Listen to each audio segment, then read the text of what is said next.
que agora já dá para ir começando, vai chegar sempre algumas pessoas, outras vão acessar posteriormente via gravação, né? E agora eu acho que eu consegui consertar todos os problemas relacionados ao Zoom. Deixa eu só compartilhar minha tela e vir para cá. Está ainda compartilhando, dá uma travada mínima. Bom, foi. Acho que agora vai funcionar tudo de forma um pouco mais orgânica, né? Inclusive, está aparecendo mais opções aqui embaixo, né? Que antes não apareciam. Reações, quadros, chat, O Zoom vai atualizando e fica...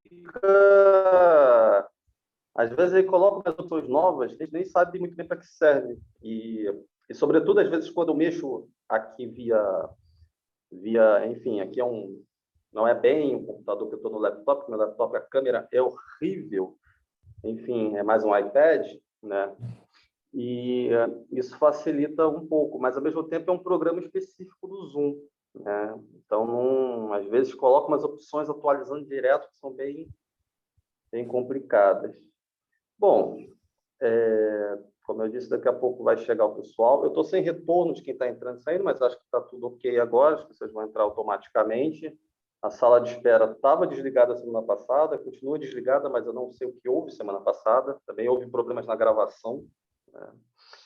Bom, mas retomando, a gente está falando de Kandinsky há um tempo, e essa é uma imagem, uma fotografia dele, né, com o amigo Paul Klee, e, enfim, foram professores ambos da Bauhaus, que é o tema que eu vou pegar no mês que vem.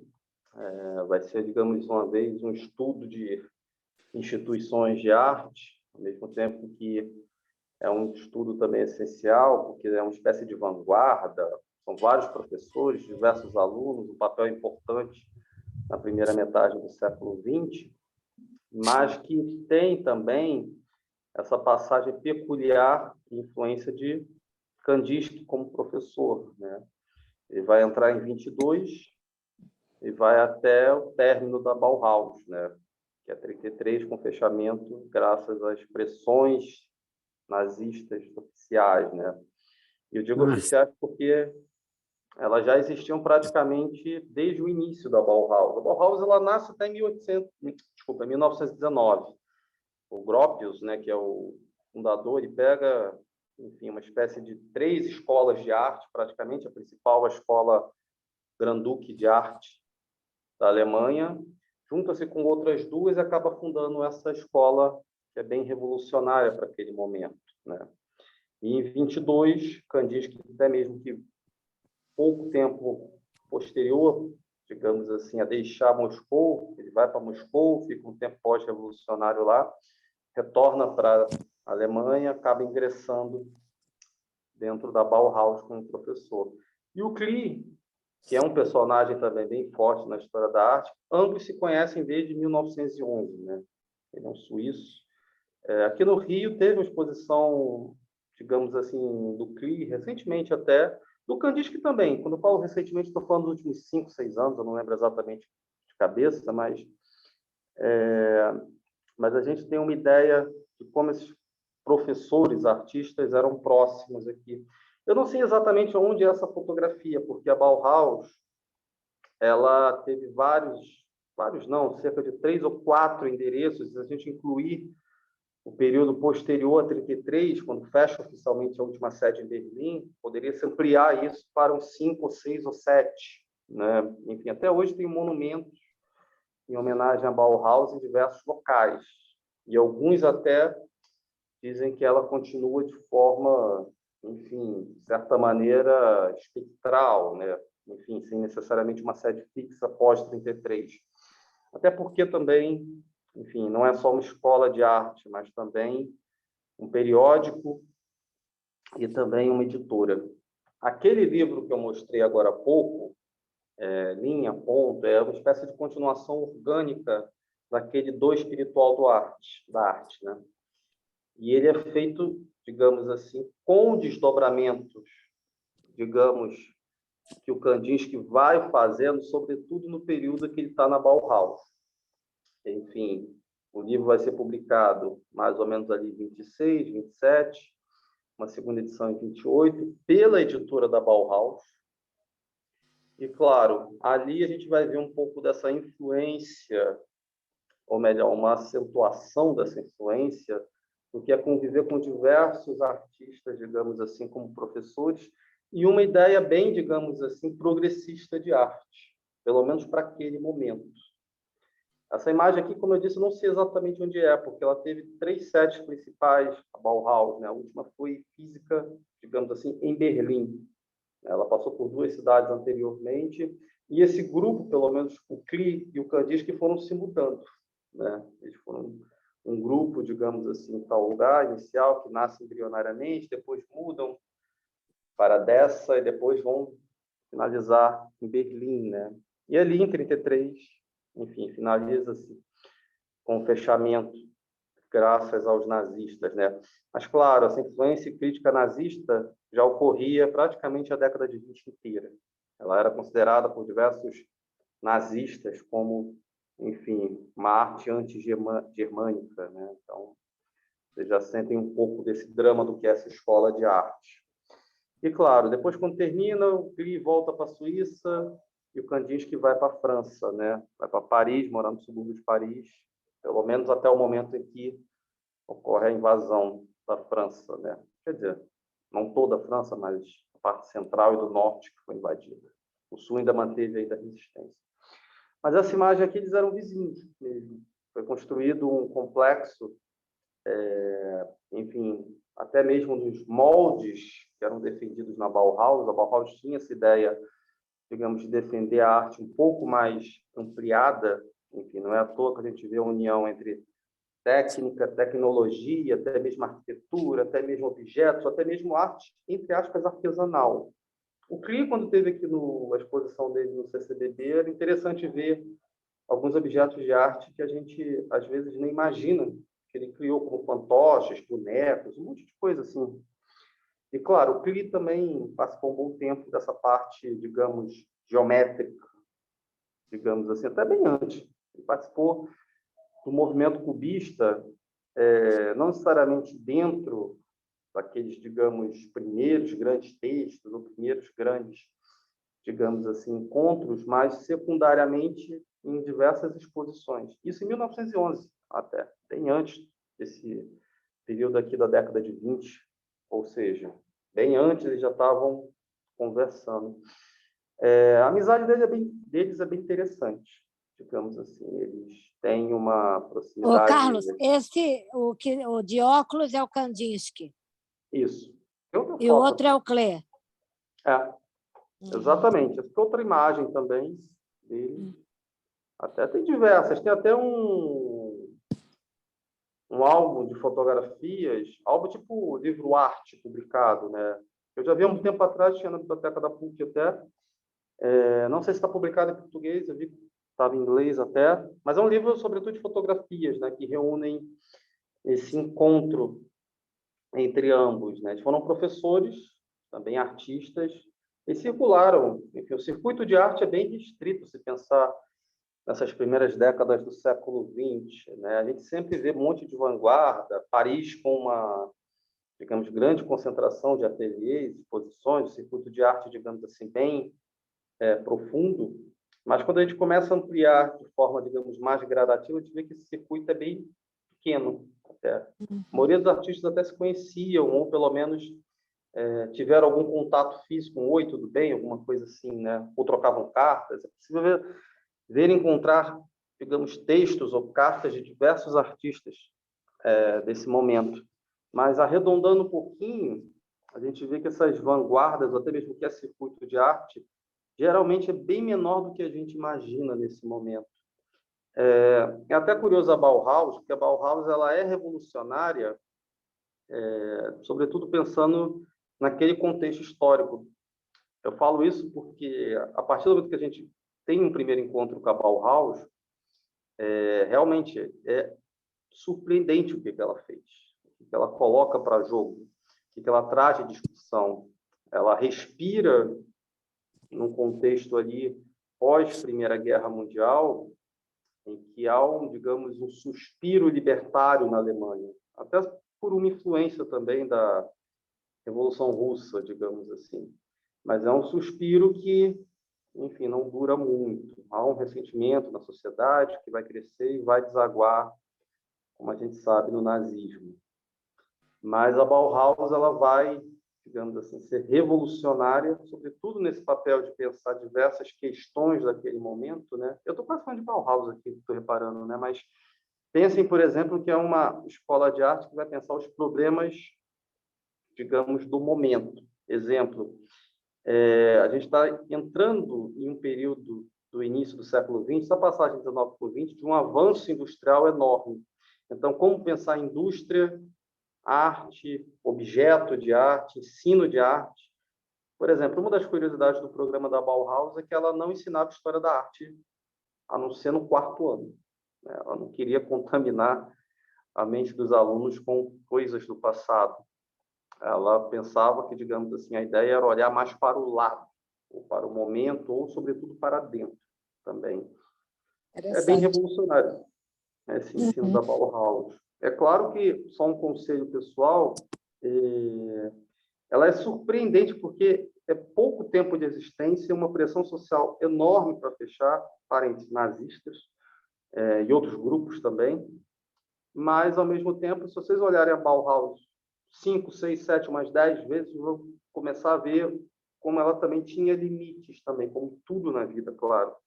E é interessante, às vezes, a gente fazer essas críticas dos limites também. Isso fica para mês que vem.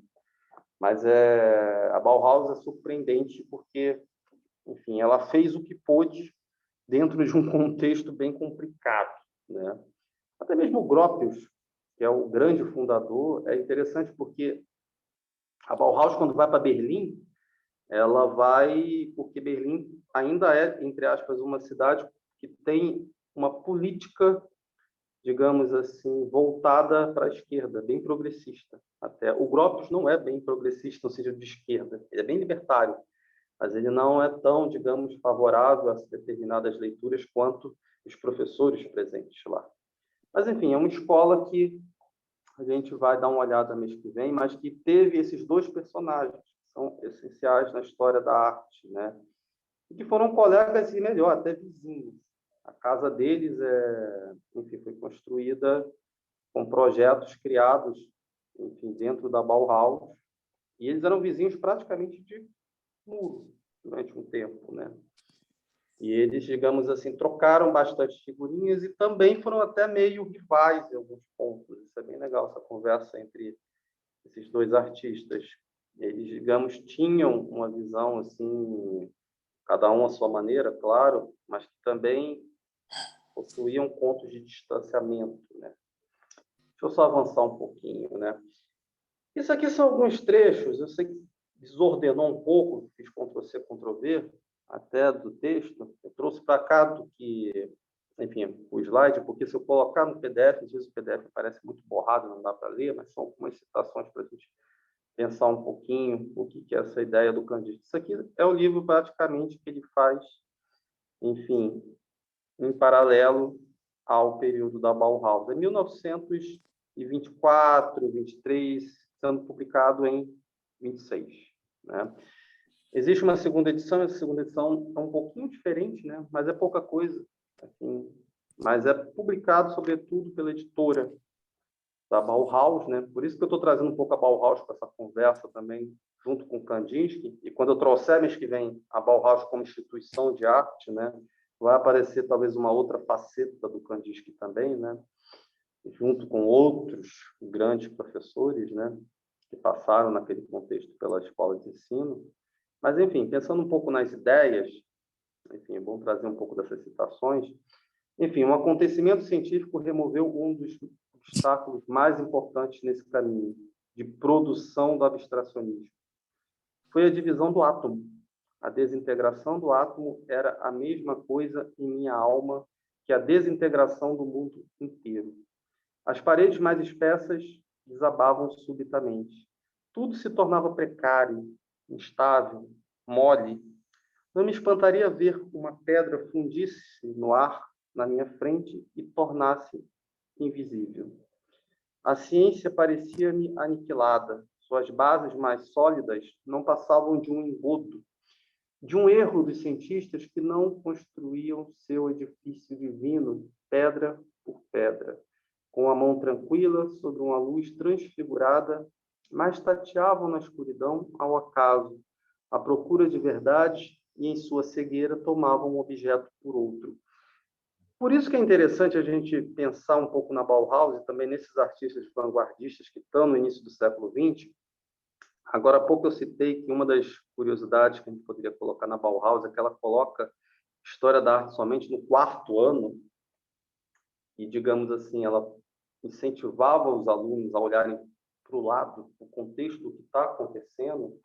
Essa fala, ou melhor, essas linhas escritas pelo Kandinsky já apresentam um pouco desse argumento, quando ele fala sobre a física daquele momento, né? Está falando de átomo, está falando, sobretudo, daquela ciência que está ali naquela virada do século XIX, início do século XX, que vai, digamos assim, praticamente revolucionar as coisas.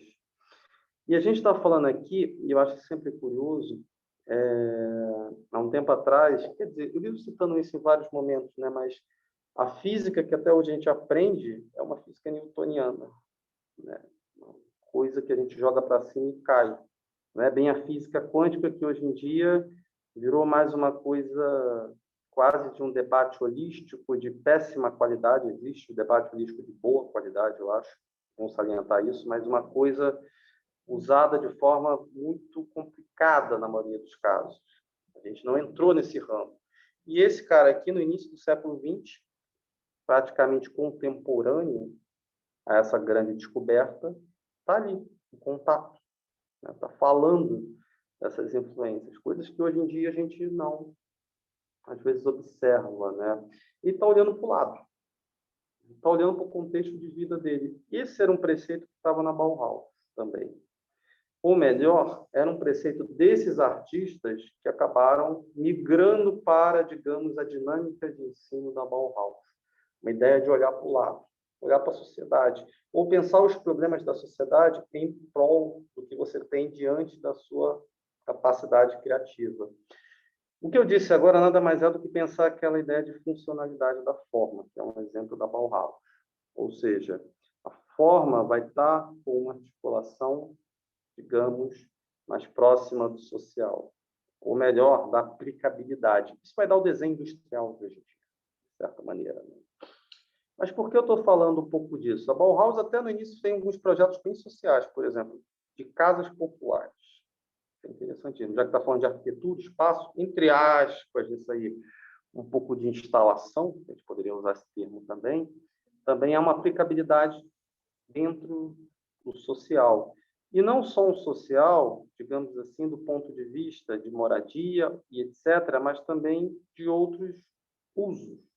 Enfim, é bom lembrar que o pensamento está associado também a uma mudança de produção, ou seja, a ideia de produtos industriais é algo pacificado. Eu estou falando isso porque hoje em dia a gente tem o desafio de pensar com o tempo presente, ou melhor, o nosso presente, né? Enfim, a arte contemporânea está migrando para diversos ramos, assim, bem, enfim, aspas, loucos, né, no sentido positivo do termo, enfim, tecnologia de um lado, abstração de outro, NFT, todos esses formas, os, digamos assim, produtos, ou melhor, objetos de arte, que a gente não sabe nem muito bem utilizar, e isso, esses caras aqui estão fazendo no tempo deles, né? Para quem deu uma olhada do espiritual da arte, né, o início dele, os primeiros capítulos, o Kandinsky está falando, né? Enfim, a arte é quase que um fruto do tempo de vida de quem está fazendo. Então, o que importa para essa galera aqui é meio que olhar para o lado. Não é tão olhar para o passado, olhar mais para o lado. Não descartando o passado. O passado importa, mas é bom pensar que posicionamento ou que forma de ligação a gente vai ter com o passado.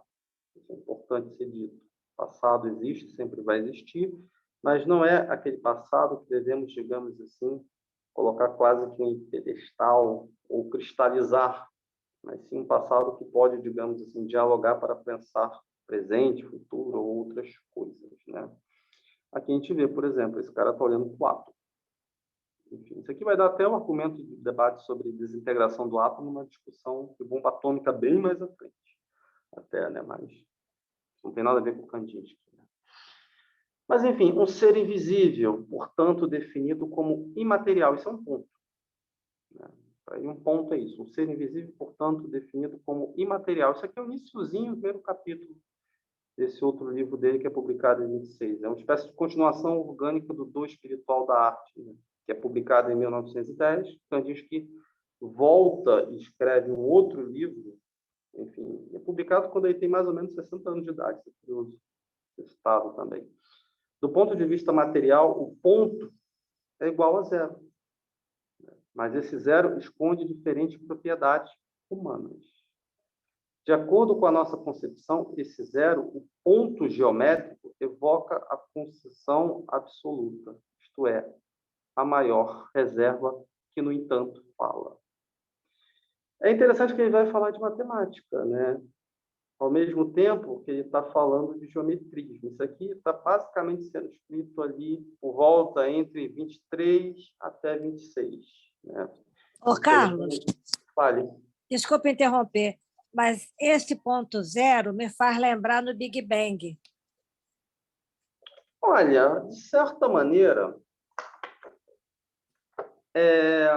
é um ponto zero no sentido que não tem muito valor a ser atribuído. O Big Bang é um ponto zero porque o antes dele a gente às vezes desconsidera. A gente considera como um ponto, digamos assim, inicial. Mas se você olhar o Big Bang como, digamos assim, como algo que tem antes também, dá para comparar com esse zero aqui do Kandinsky.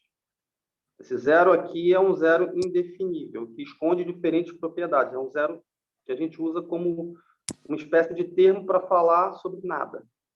O que é o zero? O zero, de certa maneira, é um termo, um algarismo, que resolve um monte de problema. Tem até um texto que eu tentei ler uma vez, que era de um matemático, um filósofo, que escreveu sobre o zero durante um bom tempo. Eu não entendi metade do livro, porque era necessário um conhecimento de matemática profundo ali. Mas o zero, ele é uma espécie de signo que serve para representar uma coisa que não é nada. O que é zero, teoricamente? É nada. É claro, se a gente pegasse uma matemática que a gente fala... uma matemática, se eu não me engano, é analítica. Eu não me lembro qual é. É uma matemática que é usada muito em computadores até. Não existe bem zero. Existe uma coisa próxima de zero. Né? Tipo, como se diz 0,00000, uma dízima periódica. Quando a gente pensa que tem o zero, zero não existe. Mas a gente usa o zero para demonstrar alguma coisa. Não existe zero. Né? Mas o zero, por isso que ele fala um pouco disso, né? Um ser invisível. É como se o zero fosse uma coisa que aqui utilizado para mostrar coisas que estão ali meio que na tangente, né? Quando fala zero, pensem que, de certa maneira, a gente usa o zero para falar de uma coisa que não existe, mas que existe. Enfim, um ser invisível. Na verdade, não existe zero. Existe um símbolo que a gente usa para falar de alguma coisa, enfim, que existe e a gente não tem algum domínio, mas se a gente pegasse uma matemática mais profunda, a gente vai ver que o que existe é 0,00001, dízima periódica e vai para o inferno, sabe? Essa coisa assim. Mas não existe zero. Né? Por isso que ele está fazendo um paralelo com o zero aqui. Né? Portanto, definido como imaterial. Né? É um signo. O zero é um signo. É material, de certa maneira. A gente fala... A gente pode até pegar o exemplo, assim, eu sou um zero. Né? Como se eu dissesse que eu sou um nada, de certa maneira, como metáfora, né? É um signo, na verdade. Né? Mas, na verdade, quando eu falo isso, eu digo que eu sou nada, eu sou alguma coisa. Né? Sabe-se lá o quê? Mas, enfim, a mesma coisa que a gente fala, aquilo ali é um zero. É um valor atribuído que a gente faz. Mas, ao mesmo tempo, a gente sabe que mesmo dentro da matemática não existe zero, digamos assim. Tem até o zero termômetro. Né? A gente pode pensar o zero termômetro, mas aquele zero, se a gente fosse aprofundar, era 0,01, alguma coisa assim. Abaixo do zero tem alguma coisa assim, ao lado. Então, ele pensa um pouco como um instrumento de falar de coisas que estão ali e a gente não tem muito como pensar. Ele faz um paralelo disso com um ponto. O que é um ponto? Um ponto é dar uma materialidade. Reparem que aqui é uma discussão de muito material, né? O que é possível ser visível ou não. Né? Por isso que a gente está mais ou menos discutindo dentro do construtivismo ou mesmo do abstracionismo o que é possível ver ou tocar. Né? Aqui vai dar uma discussão de materialismo. Né? Deixa eu só dar um parênteses aqui. Não confundir com o materialismo soviético que vai perseguir, de certa maneira, o Kandinsky. Né? Por isso que ele sai de Moscou, porque lá é adotado uma espécie de, que a gente chama de materialismo, acho que é argumentativo. Não me lembro o segundo termo, mas há enfim, um uso, digamos assim, da arte dentro do projeto soviético na segunda década, digamos assim, que a gente chama de material, mas não é esse material aqui, do construtivismo. Já tinham migrado praticamente todos os artistas que defendiam essa linha construtivista russa, né, para outros países, né? Inclusive até mesmo Kandinsky. Mas, enfim, do ponto de vista material, o ponto é igual a zero. Né? Enfim, o ponto é, digamos assim, uma coisa atribuída. Né? Até porque, quando a gente faz um ponto com caneta, pensa um ponto de vista, do ponto de vista redundante, uma pincelada, por exemplo, já é um ponto, é uma marca. Quer dizer, pode-se dizer que é um marco no ponto de vista de início em relação a alguma coisa. Né? É algo já visível. Agora, há uma parte dessa, digamos, materialidade que não está naquele ponto, está no antes e está no depois, digamos assim. É como se a pintura não existisse somente no momento em que você coloca o ponto na tela. Não sei se fica estranho dizer isso. Existe anteriormente, e esse anteriormente é até difícil dizer como ela existe, pode ser desde um croquis, desde uma sensação, desde um incômodo que passa pelo artista, desde um desejo. Enfim, existem diversas camadas para dizer esse pré-pintura. Existe o ponto, né, que é como se tocasse na camada invisível de algo que a gente não sabe o que é muito bem, mas que está ali no artista, que quer colocar. E do ponto em diante vai existir outra coisa. Né? Pode ser linha, por isso que vai falar de linha, plano, um monte de coisa depois. Né? Enfim, de acordo com nossa concepção, esse zero ponto, o ponto geométrico, né, evoca a concisão absoluta. É um encontro e um acontecimento também. Isto é, a maior reserva que, no entanto, fala. Né? Vai ter uma outra citação aqui que vai falar de linha geométrica. Né? Isso que é curioso. A linha geométrica é um ser invisível. É um rastro do ponto em movimento. Logo, seu produto. Ela nasce do movimento, e isso pela aniquilação da imobilidade suprema do ponto. Produz-se aqui o salto do estático para o dinâmico. Do ponto de vista prático, uma linha geométrica seria um ponto ao lado do outro. Pensem nisso. Um ponto, ponto, ponto, ponto, ponto, ponto, ponto. Até porque a gente não sabe muito bem qual é a natureza do ponto. Se a gente fizer um ponto de caneta, é um. Se a gente fizer um ponto com um pincel grande, é outro. Se a gente fizer um ponto com uma, digamos assim, com um pincel mais largo, ainda já é outra natureza do ponto. Né? Então, a gente pode pensar que o ponto é como se fosse uma espécie de marco, mas existe algo antes do marco que deve ser considerado. Por isso que ele está falando de invisível. Existe algo aqui que é invisível. É um pouco o processo criativo que ele está falando também. Enfim, ele está colocando até onde dá para, digamos assim, começar a nascer a obra de arte, ou o que a gente chama de objeto de arte, que é o quê? Começa com um ponto, mas começa antes também.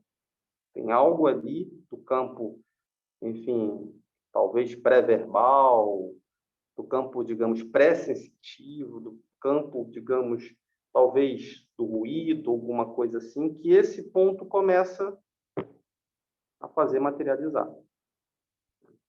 É claro, né?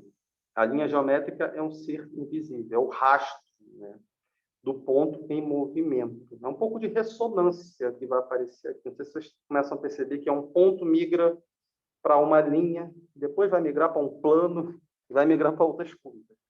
A gente está falando aqui das coisas mais básicas da arte. Não é à toa que ele vai falar, enfim, do abstracionismo, às vezes como algo bem, digamos assim, concreto. Ou melhor, ele vai, talvez, para aquele abstracionismo menos figurativo, e daquele menos figurativo ele vai entrar em um certo geometrismo. Isso é interessante. A década de 20 dele vai ter uma incorporação, quer dizer, vai estar já em 13, pouco depois ali da guinada já, digamos, mais radical, abstracionista, em 1910, 1911, 1910 já tem geometrismo dentro do trabalho dele. Mas é como se tivesse uma espécie de obra de arte como uma ressonância de alguma coisa. E essa palavra ressonância até aparece nos textos dele e dos críticos também. Porque a ideia de ressonância é importante. É como se fosse uma coisa que vem em ondas. Só que essa onda assume, como eu posso dizer, uma espécie de materialidade ou influência diferente dependendo do seu trajeto. Por exemplo, é uma onda que vem antes de um marco, ela é meio invisível. Em determinado momento, ela vira um ponto vira uma linha vira outra coisa, enfim, sabe-se lá o que vai terminar com o produto final. Não sei se está ficando um pouco claro isso, né? Isso vai ficar um pouco, talvez, mais compreensível se a gente pensar por que ele está lutando com, enfim, com essa categoria de espiritual, do que vem de dentro. Enfim, se a gente quebrasse esse espiritual, a gente vai ver que, enfim, ele está falando do que vem de dentro do artista. Enfim, é uma palavra que ele usa para tentar apontar, olhe para cá, olhe para dentro. Enfim. E esse dentro é como se viesse uma espécie de onda que fosse passar por um ponto, que virasse uma linha geométrica e aí caminhasse adiante, né? Isso é interessante porque ele está falando de processo criativo, né? Como pensar arte, como pensar em fazer arte, o que é a arte. Ao mesmo tempo que ele está falando de coisas muito, talvez, básicas. Enfim, o que é um ponto, o que é uma linha. Ele vai falar de cor, de plano, um monte de coisa também desse sentido.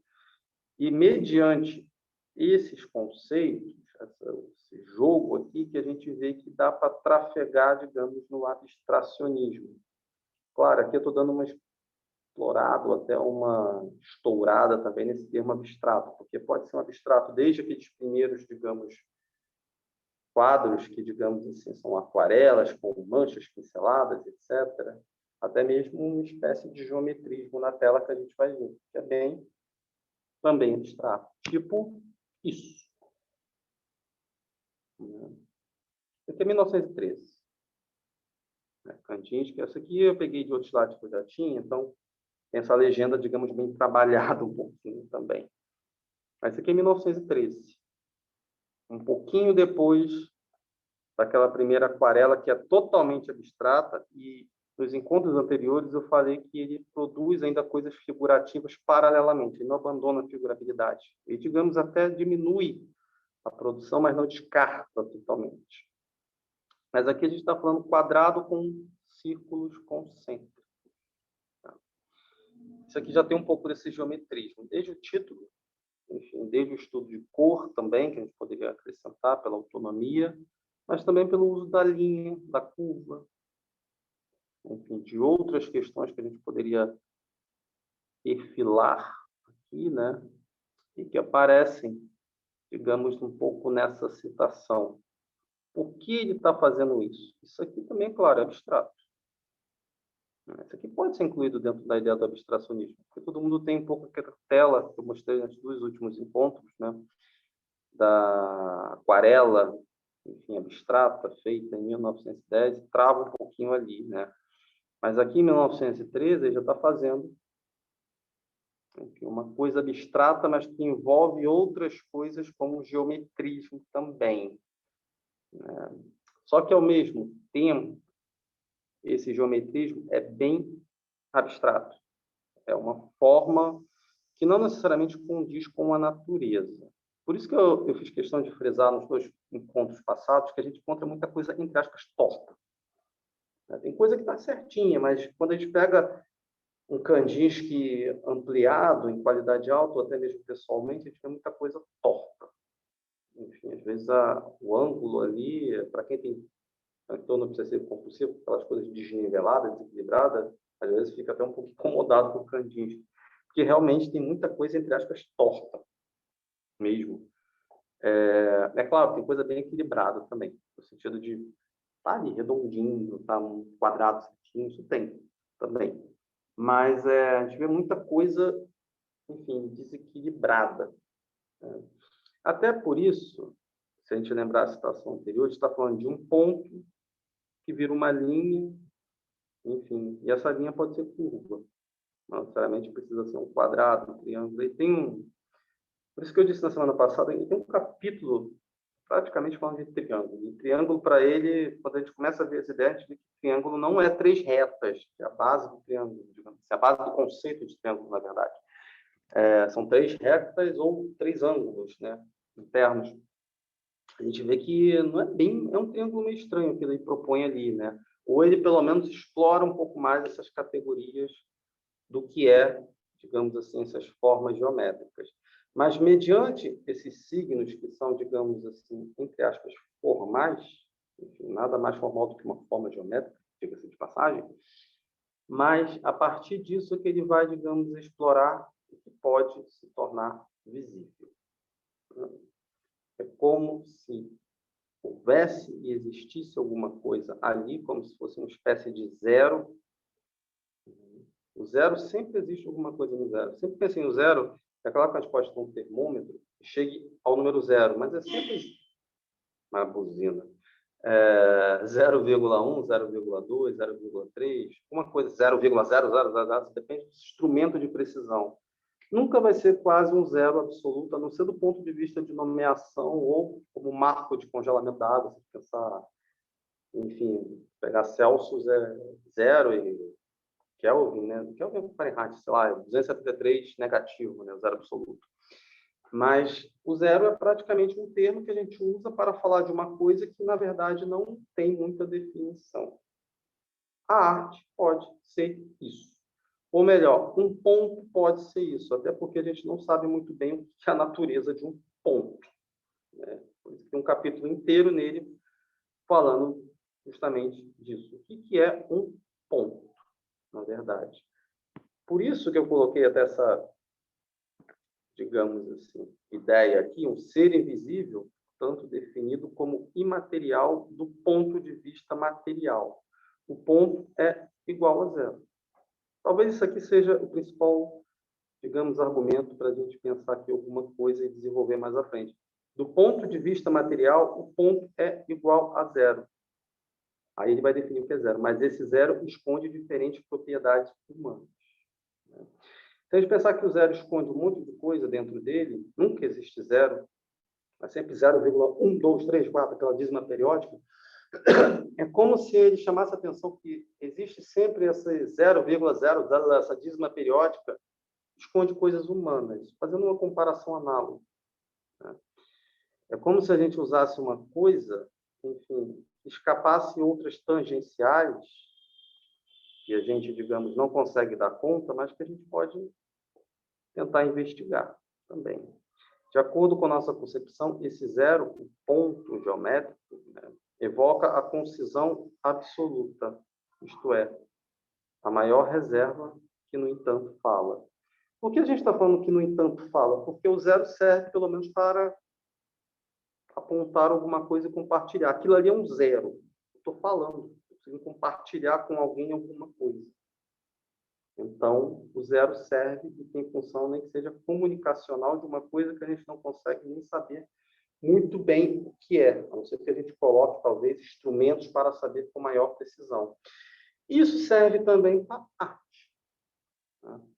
Isso é interessante, juntando as duas citações, lembrem, a primeira ele está falando de átomo. Enfim, qual a parte mais indivisível, não sei o que, um átomo, aí depois descobre que pode ser divisível, átomo, elétron, tem um monte de coisa dentro do átomo. Ou seja, o átomo é uma palavra que hoje em dia, átomo é indivisível, se a gente pensar, mas é divisível, sabe? Mas a gente usa a palavra para chegar a um ponto, para depois, dentro daquilo, chegar a outro, chegar a outro, chegar a outro, chegar a outro, chegar a outro. E isso é um pouco o papel da arte. Tentar lidar com a invisibilidade. Não é à toa que a gente está também com aquele famoso clichê, tornar visível, que é outro, digamos assim, trecho que circula muito até hoje nas artes, mas que é nesse contexto aqui. É do Paul Valéry, né? Mas que está, digamos assim, nesse contexto 19 por 20 ali sendo discutido, né? Enfim, Kandinsky vai optar por linha ponto, de certa maneira. Ele vai fazer até uma comparação com a nota musical.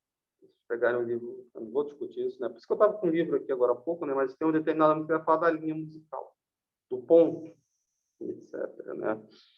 Enfim, como tem aquela nota musical, que é uma espécie de ponto, né? Que pode subir, descer, e vai representar um som, mas, enfim, tem outras coisas por fora que dependem do som também. Enfim, tem uma discussão bem legal de música naquilo tudo. Mas, trazendo para as artes visuais, né?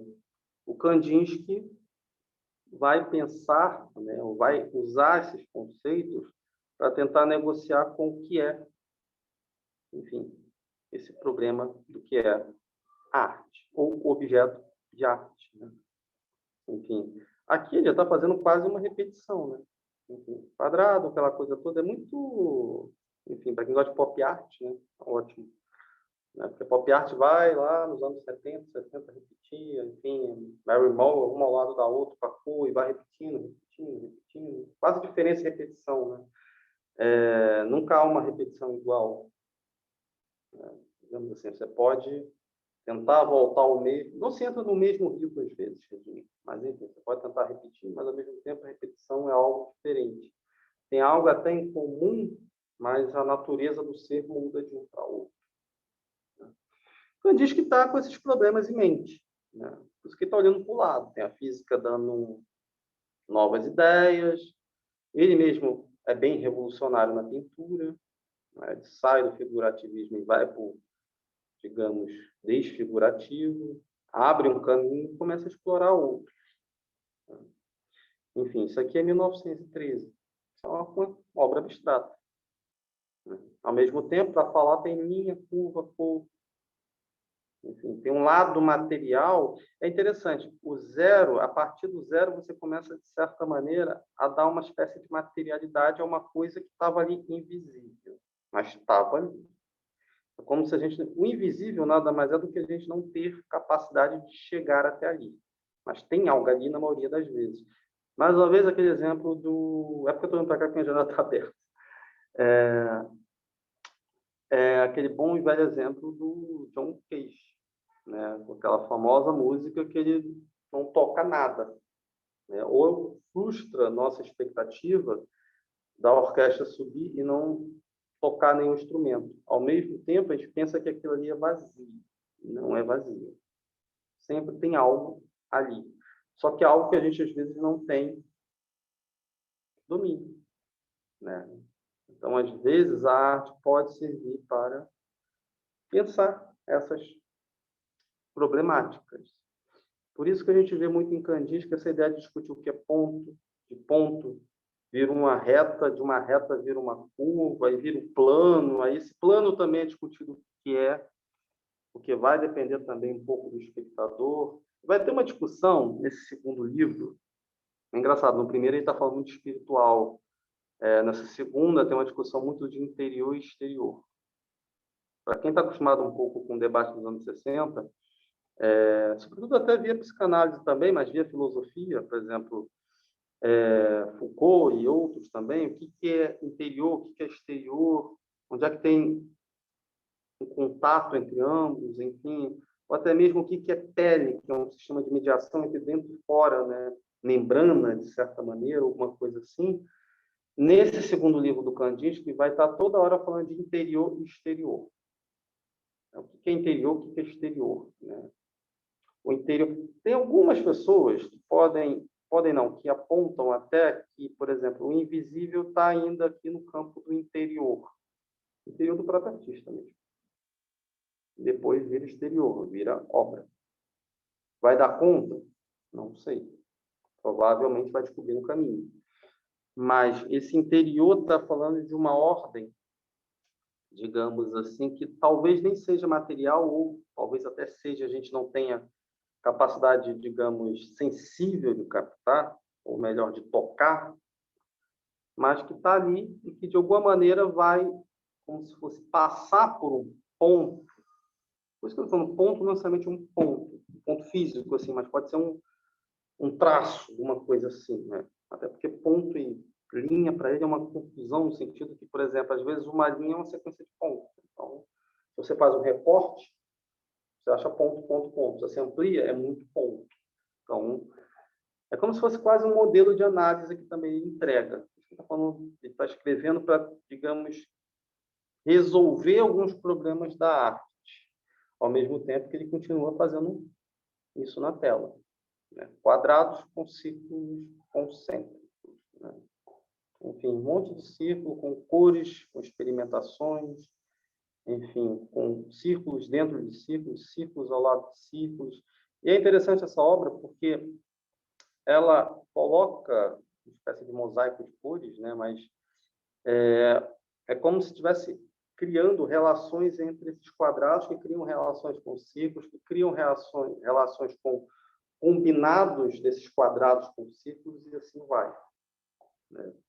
É como se toda hora aparecesse uma coisa invisível ou visível nesse troço aqui. Bem interessante essa mecânica. Mas, quando a gente está falando de visível e visível, sempre pensem que, no abstrato, isso ganha outra faceta. Né?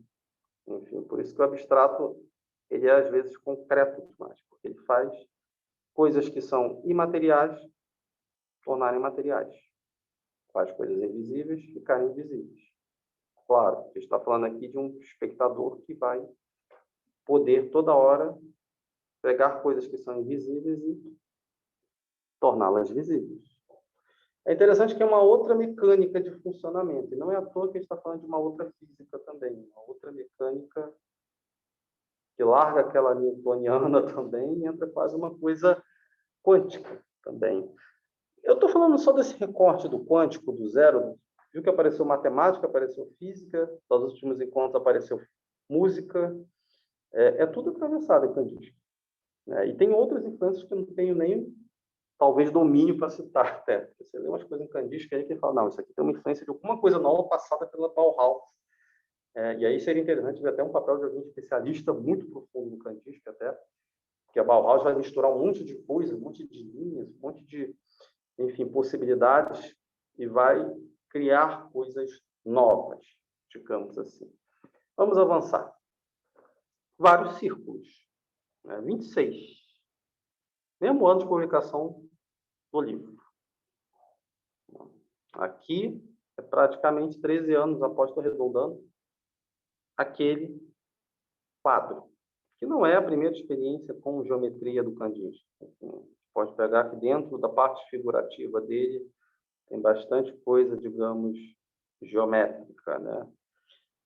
Lembra até um pouco Cézanne, né? Que, enfim, quando a gente pega o impressionismo de Cézanne, a gente vê que tem um bando de figura geométrica ali dentro, parece que ele já estava quase criando um manifesto cubista ali. Na verdade, ele é quase um proto-cubismo, se a gente comparar com a, digamos, vanguarda que veio ali um pouquinho no século XX. Né? Mas isso aqui é Kandinsky. 1926. Vários círculos, eu adoro os títulos dele. São coisas bem literais, às vezes. E, claro, só esses títulos aqui, alguns deles foram colocados a posteriori. Né?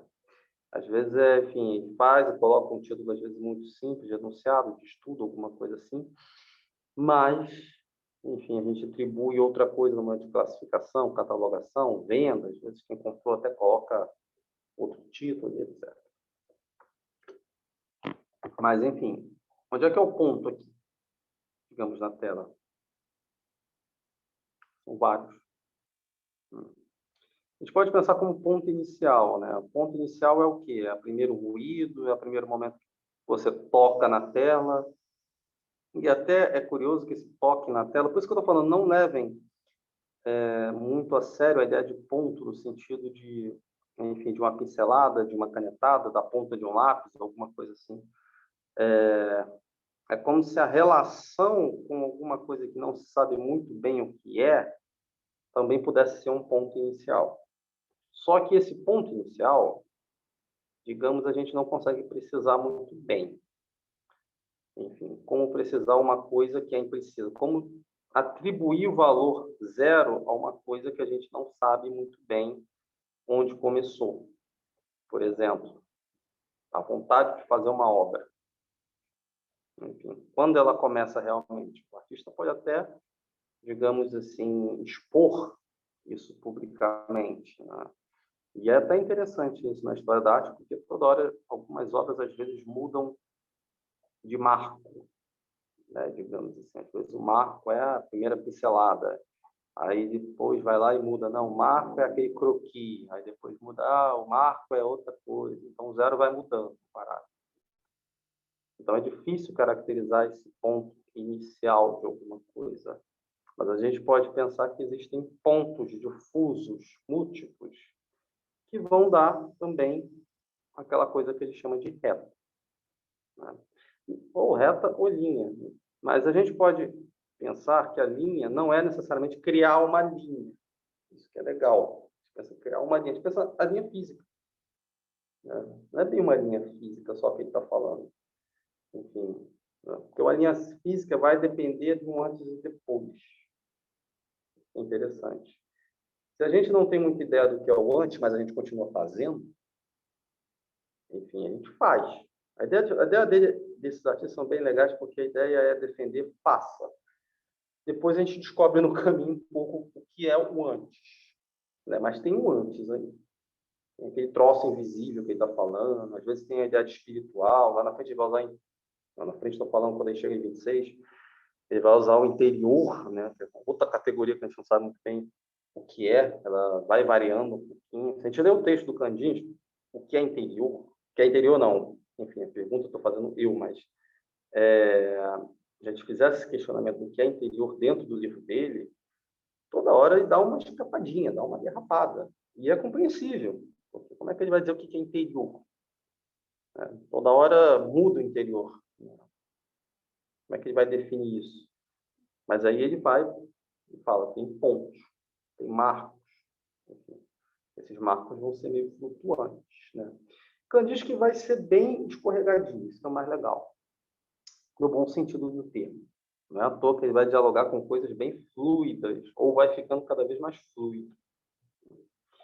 Enfim, vai desfigurando, vai fluindo. Esse mesmo quadro que a gente está vendo aqui já é bem fluido. O preto parece uma dança, enfim, se a dança de escala nas cores com uma marca, né? A gente vê várias tonalidades de azul, enfim, elementos de interseção, sobreposição. A gente não sabe muito bem, enfim, às vezes que cor é que cor, enfim, porque uma coisa está sobre a outra, o que vem antes e que vem depois aqui. Enfim, a gente vê uma profusão de coisas, né? Aí pode se perguntar, e se quiser dizer o que vem antes e depois? Cada um pode dizer isso.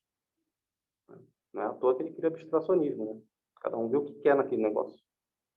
Ele está falando, veja, enfim, o que quiser e ordene o que quiser. Eu acho que a Sandra fez aquela pergunta e colocação, se não me engano, foi no encontro passado, o papel do espectador. Não sei se vocês estão reparando que o espectador aqui tem um poder aqui bem interessante, né? Ele vai criar junto com o artista. Só que ele está escrevendo esses livros aqui, sobretudo para artistas, lembrem disso. Não é à toa que é publicado pela editora da Bauhaus. Por isso que eu estou frisando esse termo da Bauhaus até.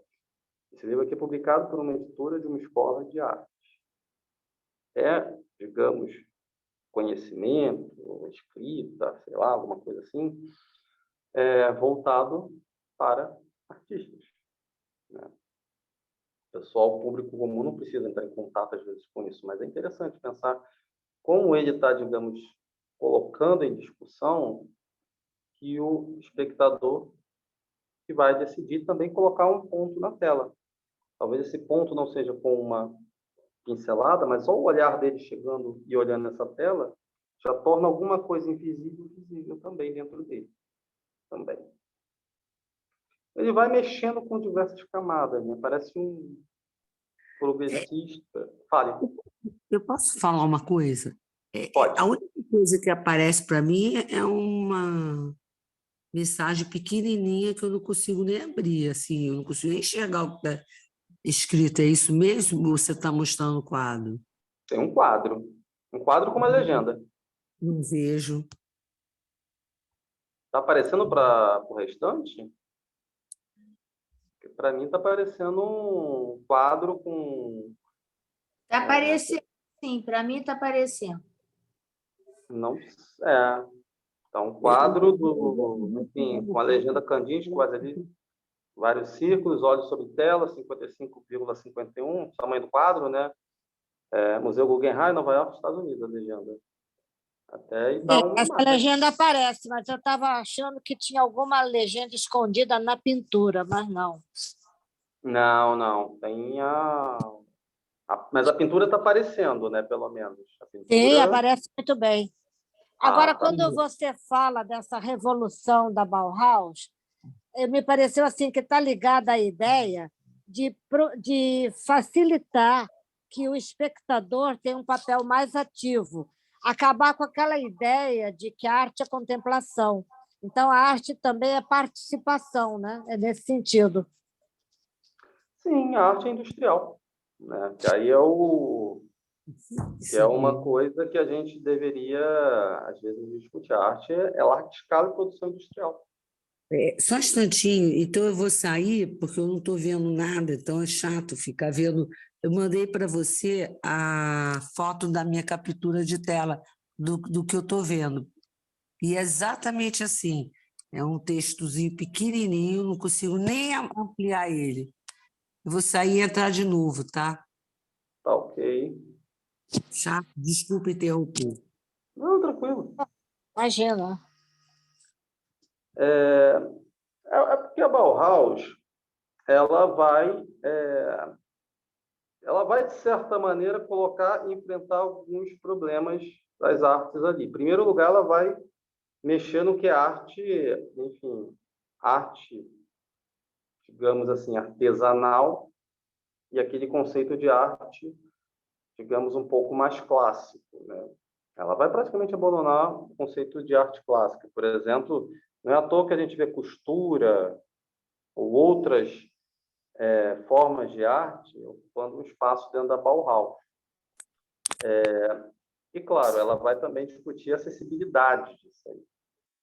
Aí que é interessante, é a possibilidade das pessoas, digamos, terem algum contato ou até mesmo facilitarem algumas coisas. Por exemplo, algumas obras arquitetônicas da Bauhaus são até bem simples. Até bem o quê? Bem simples. Ah, tá. São, entre aspas, bem simples, no sentido de pensar a função e a praticidade em primeiro lugar. Outras até são bem complexas, até de tão simples, fica uma coisa bem inovadora e diferente até. Mas a herança que é bem legal da Bauhaus é que vai colocar, digamos assim, as categorias das artes em xeque. Ela vai bagunçar, digamos assim, a capacidade da gente reorganizar as artes. Mas, seja, Carlos, essa sim. divisão de arte e artesanato, ela ocorre no século XVII, porque antes arte e artesanato não existia diferença, era uma coisa só. Era o conceito grego de tekné, de técnica, né? Qualquer pessoa que tem uma técnica está desenvolvendo uma arte. Então, né? Isso foi só essa questão da divisão de as belas artes e a arte artesanal no século XVII, criou a ideia da contemplação. E aí a Bauhaus vai e liquida com essa ideia da contemplação e coloca de novo o velho conceito da tekné, porque então se tem costura, se tem arquitetura, se tem desenho, se tem questões industriais, é um outro modo de ver a arte, né? E tem a ideia do desenho e replicação, né? Porque se a gente pensar antes na própria Tecnê, a gente não tinha capacidade de replicação dessa obra de arte. Não tinha áurea. Quer dizer, tinha áurea, que perdeu. Vou entrar Benjamin aqui por trás um pouquinho, né? A Grécia, a arte, por exemplo, uma pessoa que faz uma uma obra, digamos assim, um excelente sapato, uma grande técnica de fazer calçados excelente, assim, vai fazer à mão e cada calçado vai ser, digamos assim, um pouco mais único. É arte. Para o conceito grego, é arte, porque ele tem a arte de fazer um belo trabalho. Ele é um grande artesão. É arte. Sim. O que para nós não, né? Mas para eles era. Sim, e digamos que mesmo assim, cada obra vai ser bem, entre aspas, ter uma espécie de originalidade maior. Agora, salta para o século XX, quando a gente está com um industriário enorme capaz de replicar as coisas automaticamente. Então, a gente consegue fazer várias latinhas de Coca-Cola idênticas. É o Andy Warhol, né? Ele vai mexer nesse problema. Mas já está aqui um pouquinho. A Bauhaus já vai ficar mais para a conversa. Assim, só que a Bauhaus ela vai apoiar totalmente isso. Alguns artistas lá na frente vão começar a questionar quais são os limites disso. Mas é um pouco, até se a gente trouxesse para a atualidade, pensar como a inteligência artificial pode colaborar com a arte. É um problema atual isso. Como a indústria colabora para a arte? A Bauhaus aí em cima disso, nesse momento. Porque não deixa de ter arte. A gente sabe também que a inteligência artificial vai continuar tendo arte, mas vai ter que mudar a nossa dinâmica em relação às artes. A Bauhaus enfrentou esse problema. A gente tem outros atuais, né? Mas é como se, digamos assim, olhasse para o lado.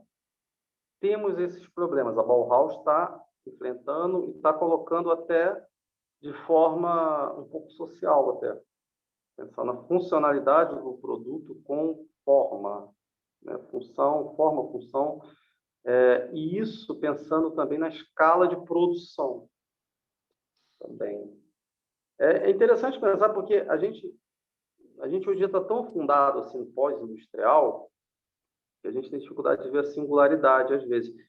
Até o século XIX era mais fácil discutir um pouco de singularidade, porque cada coisa era feita tão, entre aspas, artesanalmente, no bom sentido do termo, ou tinha, digamos assim, empenho pessoal, que acabava saindo com marcas um pouco mais, entre aspas, originais. Com a indústria, a gente replica isso, né? Por isso que o Benjamin está falando um pouco da fotografia também. A fotografia você pode criar cópias da mesma foto. Você não consegue fazer o quadro idêntico ao mesmo. Isso pintando, como falando. Você não consegue. Mas se você fotografar o quadro, você pode ter muitas cópias. Sim, graças à técnica industrial da fotografia, né? Exato. É a indústria. É aquela coisa, a gente pode fazer... É igual o Van Gogh. Van Gogh pintou durante a vida, sei lá, uns 30 autorretratos, né?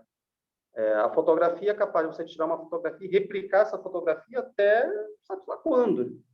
Não tem fim. Então, você propaga as coisas, né? A Bauhaus e esses artistas aqui estão discutindo um pouco esse problema, né? Enfim, a gente tem a indústria que é capaz de replicar as coisas ao infinito, né? Agora, é curioso que a gente está fazendo a mesma discussão um pouco paralela com a internet. A internet replica imagens até a morte. Capaz de fazer inteligência artificial, fazer cálculos, um monte de coisa. Então, é outro nível de debate, né? E a Bauhaus vai enfrentar isso, né? A Bauhaus vai discutir brinquedo, né? Porque tem projetos de arte que são brinquedos, né? E o brinquedo vai, digamos, não ser só uma manufatura, também é feita à mão. Mas aí, isso que é legal. Por isso que vai dar o designer dentro desse debate todo. O que o designer faz? Faz o desenho da forma. Você taca um exemplo mais atual e contemporâneo, você faz a forma, o desenho, e joga numa máquina, a máquina imprime aquilo. A máquina de impressão 3D que imprime tudo o que você quiser. Sim, é exatamente isso. Assim, é um exemplo assim, mais que eu estou dizendo, mas existe o papel do artista ainda, isso que é legal. O artista está pensando com uma indústria, dentro da Bauhaus. É como se o artista pensasse... Por isso que vai dar o designer industrial que a gente tem hoje em dia. Vem dessa linha um pouco ali. Né, de pensar o artista como criador da forma em comunhão com a função, tipo pensar o iPhone. O iPhone é o maior exemplo de design que a gente brinca mais contemporaneamente, né? Ele pensa uma relação artística com uma necessidade, entre aspas, comunicacional também, né? Ao mesmo tempo, alguém faz aquele desenho e aquele desenho é feito, digamos assim, por um robô, quer dizer, transformado em chip, alguma coisa assim, por um robô. Tem arte. Alguém desenhou aquilo. Tem um papel da arte ali. Isso é até um problema que a gente não sabe muito bem o que é o desenho industrial hoje em dia. Se está na arte, se não está. Enfim, para quem é da ESG, vai ter um problema, né? Escola de design aqui da UERJ, do Rio de Janeiro, mas eu considero arte até. Mas há esse problema da replicação. A gente vai replicar, enfim, tem indústria. É isso que está ocorrendo agora com a inteligência artificial. Um debate semelhante, não é igual, é semelhante. Um pouquinho. Como é que vai mexer com esse problema todo? Porque, enfim, vai continuar tendo arte. Nunca vai acabar a arte. Impossível. Carlos, eu vi um documentário esse fim de semana passado sobre inteligência artificial. E uma coisa incrível é que eles tinham criado um chat num determinado programa, e aí, como estava muito complicado, o programador fez com que o chat se comunicasse com o chat do outro programa, para ver se colhia as informações mais rápidas. E eles ficaram admirados que os dois programas começaram a criar uma terceira linguagem e excluir o programador. E se comunicavam entre si, e eles ficaram tão apavorados que eles disseram assim: se essa linguagem se propagar para todos os computadores do mundo, eles vão dar um golpe na gente. Aí foram lá e acabaram com o programa. Apavorados. Eu achei isso genial, porque realmente a revolução das máquinas aponta nesse sentido. Elas vão ser mais inteligentes do que o próprio programador e vão eliminar a gente. Isso é o grande debate do momento. Até onde vai as máquinas? Até quando, digamos assim, a gente vai estar digamos, no processo criativo com as máquinas? Ou o que elas estão criando, se já é autônomo? Atualmente, não. Mas no futuro, não sabemos. Mas isso está no horizonte de debate atual. Até porque, quando a gente fala da perda da aura do Benjamin, a aura vem de quase de um conceituário, digamos assim, um pouco até religioso. O Benjamin vai pegando o conceito de vários lugares e vai modificando. Isso é bem interessante. Ele mistura tudo, desde judaísmo com socialismo, com crítica de arte, crítica literária, vai fazer uma bagunça positiva ali dentro. Mas a aura vem quase que originalmente como uma espécie de camada externa da alma, né? Enfim, se a gente pegasse um pouco mais, entre aspas, etimologicamente, que daria uma espécie de personificação do ser, em certa medida. Por isso que a gente fala perda da áurea, seria como uma espécie de perda de identidade do ser. Aí a gente depende se acha positivo ou negativo, tem gente que defende, a Bauhaus vai defender que é positivo pra caramba. Porque, enfim, você vai poder ter um certo acesso à arte mais amplo até. Por exemplo, a arte vai estar na arquitetura, vai estar na possibilidade de comercialização de imagem, um monte de coisa. Então, teoricamente, estou falando aqui bem genérico, estou falando Bauhaus no sentido institucional, não de cada artista ali dentro, né? Cada um vai ter uma linha diferente até. Mas pensem que a possibilidade da tecnologia, ao avançar, vai possibilitar também outras pessoas incluírem acesso a elas. Por exemplo, imagina quem tinha acesso à obra de arte no século XVII, digamos assim, tirando igreja, mas os retratos que são, digamos, quase que colocados dentro de quartos ou de aposentos, ou até mesmo de casas, para pegar um termo maior. Poucas pessoas têm acesso a esses quadros.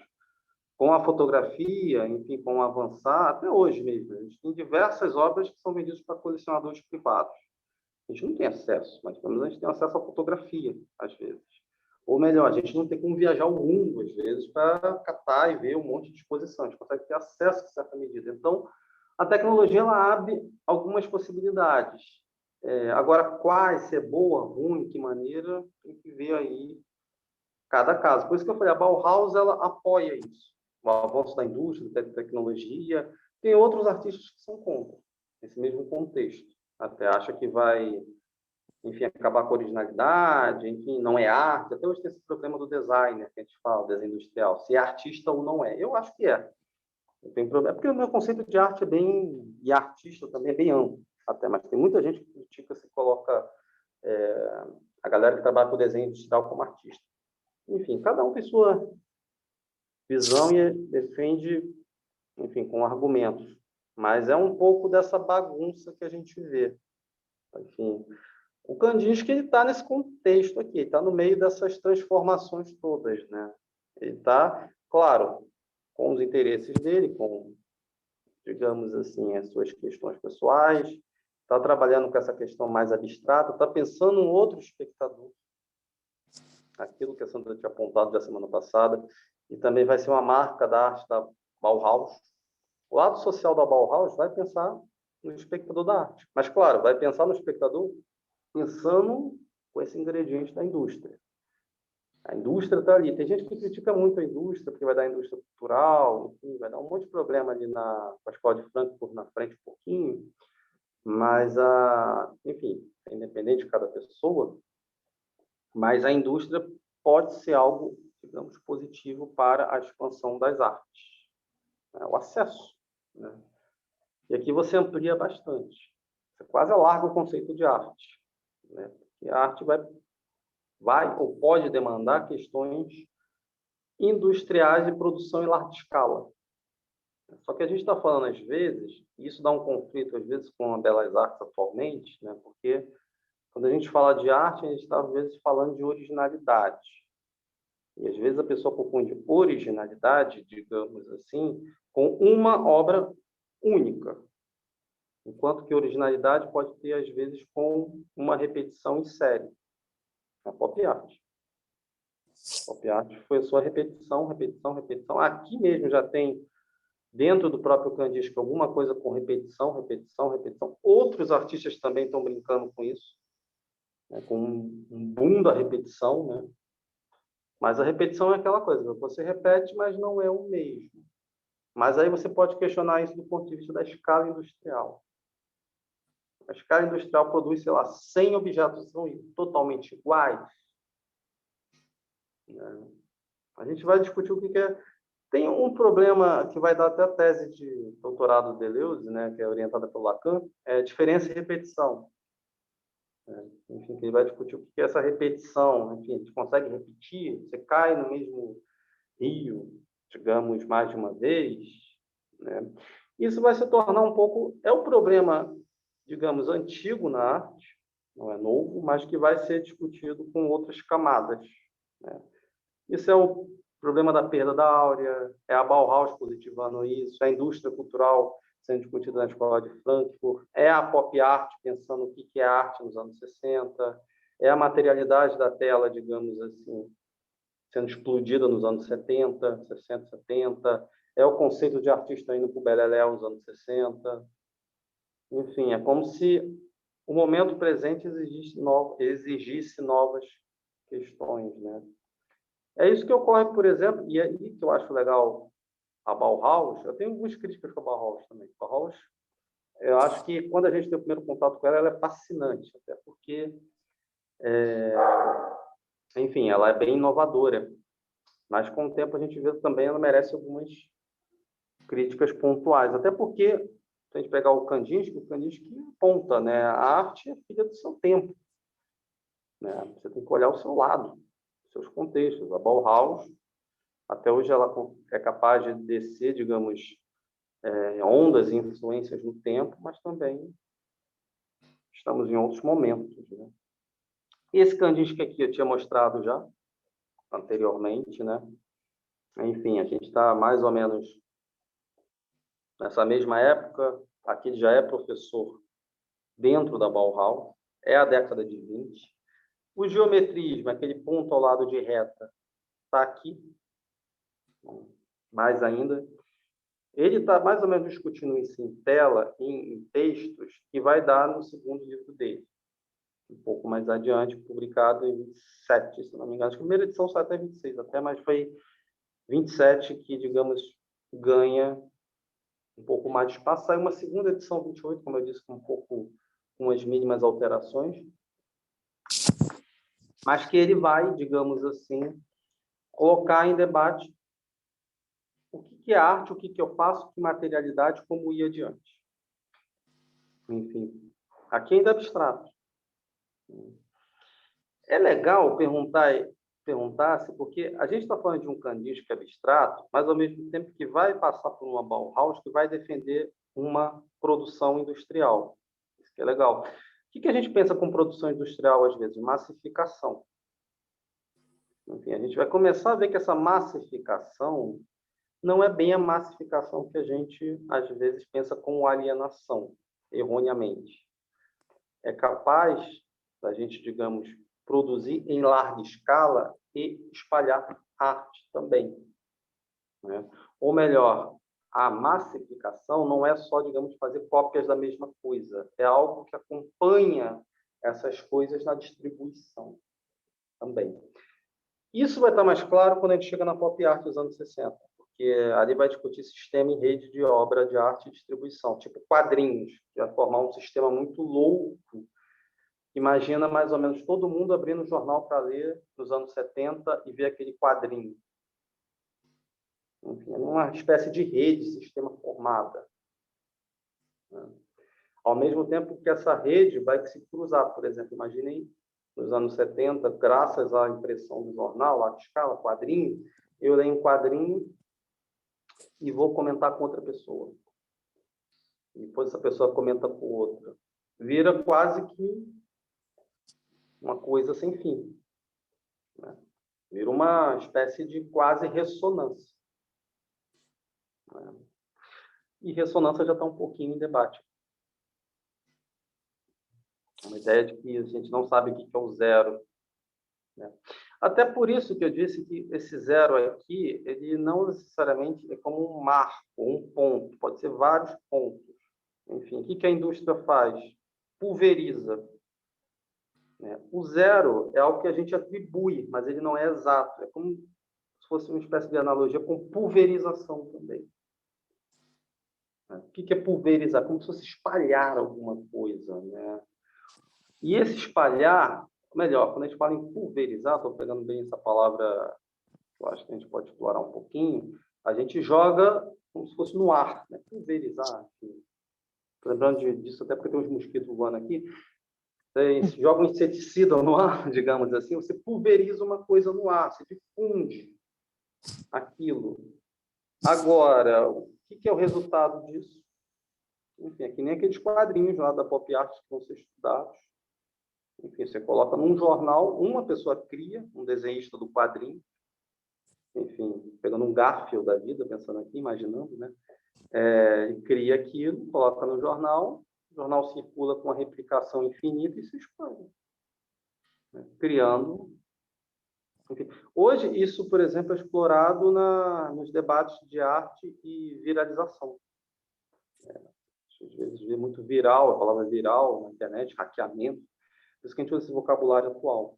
Mas se a gente pensar um pouco por analogia, não é a mesma coisa, claro, mas é um pouco semelhante, isso está nessa galera aqui, está na Bauhaus, está em Kandinsky, quando ele está falando de ponto zero. E ponto zero pode ter vários pontos. É difícil precisar. É como se fosse um ponto móvel, é um zero móvel. É como se ele assumisse que o zero é móvel, em outras palavras. E, na verdade, é. A gente usa o zero, é claro que pode ser o zero da temperatura, mas dependendo do uso, precisa de um zero mais... Geometria analítica isso é mais preciso para quem trabalha com computador, né? Porque você precisa de uma precisão do zero, né? 0,0, aquela dízima periódica um pouco. Depende do uso, né? Mas o zero é um termo que ele serve para falar de outras coisas. né? Você é um zero à esquerda, um zero à direita, enfim, o zero à esquerda, teoricamente, você diminui valor, o zero à direita você aumenta, enfim, as coisas todas. É um termo que serve, digamos assim, como uma metáfora de ponto. O que é um ponto? Não é necessariamente um ponto na tela. Levantei um ponto. Esse ponto pode ser até antes de uma materialização. É uma ferramenta, de certa maneira. Ponto é uma forma de ferramenta. E ele está dando várias ferramentas, de certa maneira. Por isso que a gente vai ver que o construtivismo, o abstracionismo, ele é muito material, às vezes. Porque você tem muita ferramenta para usar e essa materialidade dele é meio móvel, porque essa materialidade vai depender do espectador, vai depender do que saiu da obra, de como vê a obra e um monte de outras coisas. Eu sei que é um pouco confuso, mas ele vai entregar um monte de coisas para se mexer com outras. Composição 8. Já tinha mostrado essa obra também. Mas a gente vê que tem ponto, linha, curva, círculo. É da fase de 23, que ele está mexendo com esse geometrismo, né? Com linha, curva, com a Bauhaus por trás, colocando em discussão o que é essa arte, o que é essa função, ou melhor, o que é essa forma. Forma e função vão coincidir um pouco mais na Bauhaus, mas não vão, digamos, serem absolutas.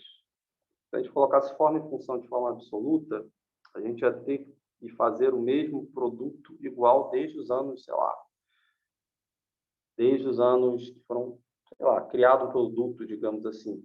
É como se a gente olhasse o celular, pegar um exemplo mais contemporâneo, é como se a Bauhaus dissesse forma e função são importantes, mas a forma varia.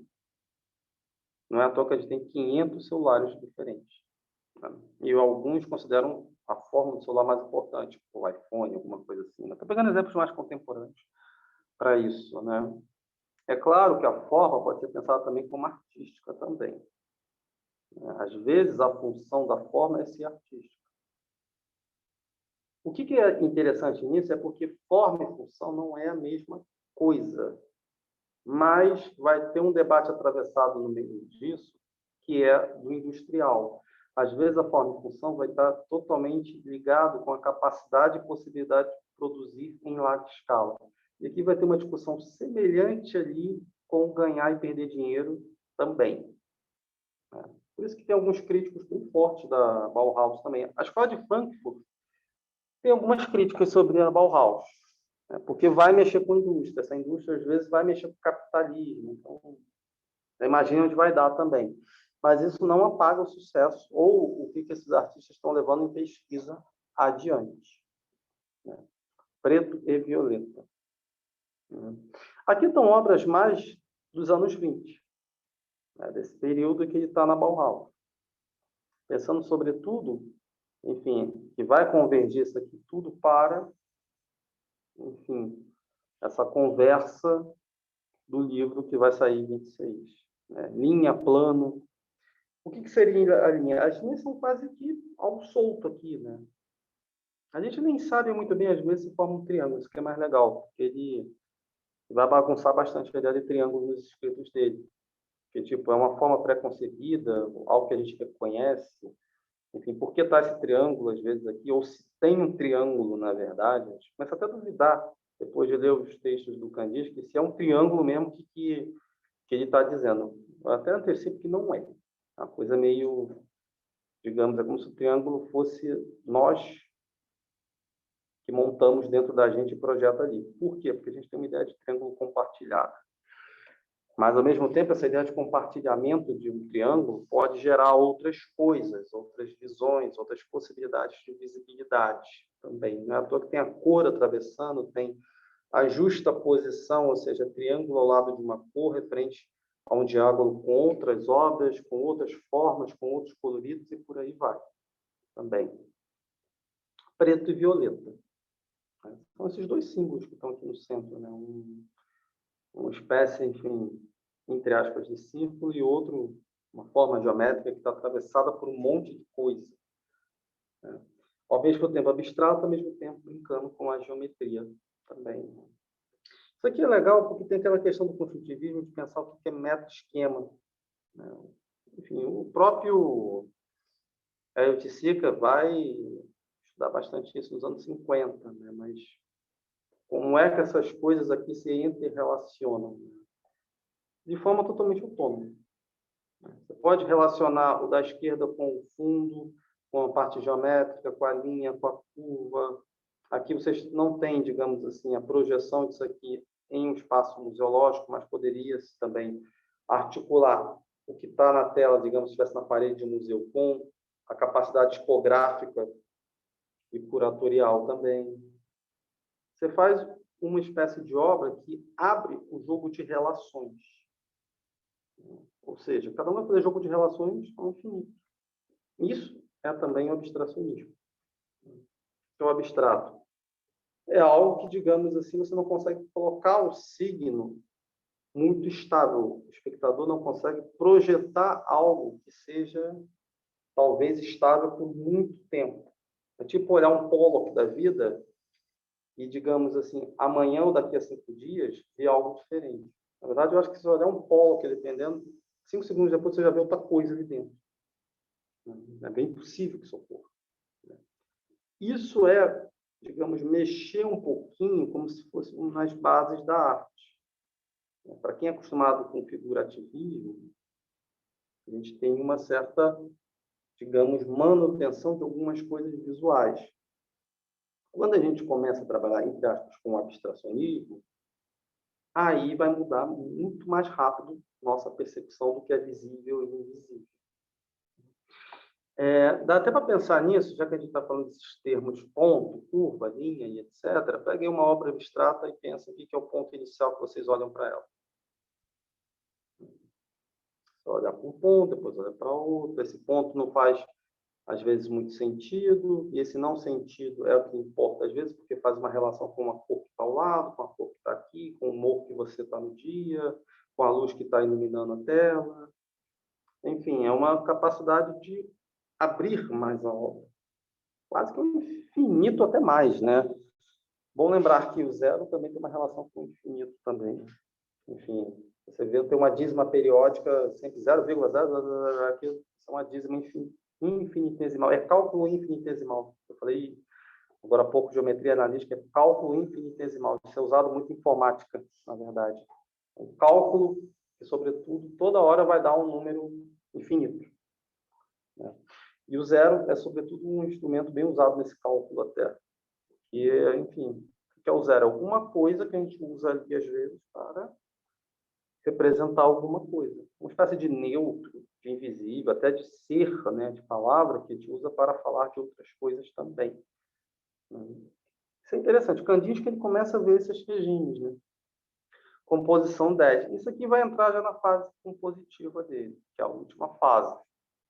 Um pouco mais adiante, já está fora da Bauhaus. Aqui, esses elementos aqui já estão, digamos, até presentes anteriormente, mas estão, sobretudo, posteriores àquela ideia e aquela passagem pela Bauhaus, né? Isso aqui é anterior, eu tinha colocado só para mostrar aqui, enfim. Ele está saindo. Mas, Carlos, volte um pouquinho para essa imagem anterior. Essa. A diferença, ele parece que tem volume. Os outros trabalhos dele são linhas. Mesmo quando ele preenche o espaço, não tem esse volume. Aí tem uma organicidade. É bem diferente esse trabalho dele. Aí tem uma ocupação da tela diferente. É uma ocupação diferente, é isso aí. Mas ele tem uma organicidade, parece que tem um relevo maior, né? Tem alguma coisa que eu não consigo identificar direito. Os elementos ganham mais autonomia. Aqui são elementos um pouco, talvez, mais previsíveis, são mais geométricos. Sim, conhecidos, a gente sabe do que se trata. Aqui já está, digamos assim, uma coisa mais combinativa com outros elementos, né? Tem traços novos, tem traços menores, tem uma espécie de profusão maior de ocupar o espaço com outras coisas. É como se pegassem esses, digamos assim, elementos mais, digamos, entre aspas, menores, que eu estou falando menor no sentido quase que de tamanho mesmo, não de, digamos, qualidade, alguma coisa assim. E começasse a preencher, e a compor, e a colocar, né? Não é mais um arranjo somente, é uma composição. É até interessante que ele vai mexer um pouco com a questão da música, né? Não é mais um improviso, de certa maneira, mas uma... Parece uma colagem. É o quê? também tem... Uma colagem. Ah, uma colagem, parece. Não parece, Sandra, que ele vai explodir, que esse quadro vai se fragmentar e ele vai sair do quadro? Parece. Tem uma relação, quem olha um pouco esse quadro, lembra muito das animações carnavalescas atuais, mas Lembra mesmo. e geralmente das animações para TV. Isso que é curioso. Animações até pouco, digamos assim, entre aspas, eletrônicas, virtuais, ou até mesmo feitas por computador também. E isso tem uma certa relação com o avançado que a Bauhaus propôs também, né? Do desenho quase que em escala industrial também, de pensar outras formas de animação da tela, do movimento. Isso aqui vai ter uma ideia também mais aprofundada do que é preencher a tela de que mexer com o movimento também.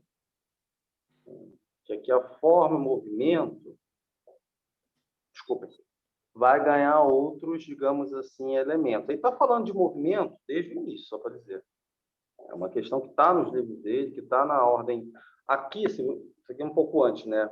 Mas aqui tem um determinado tipo de movimento pela cor. Aqui também. É como se ele arrumasse uma outra forma de movimentar a tela com outros elementos espaciais, iconográficos ou até mesmo signos, né? É outra coisa que anima a tela, que faz a obra de arte andar. São outras singularidades. É como se, digamos assim, a obra de arte fosse capaz ou possível de ser composta, né? Por isso que é composição também, né? De outras coisas que não eram antes, né? Entra na tela outros elementos. Não tem mais tão forte o geometrismo, apesar de ele ainda estar presente.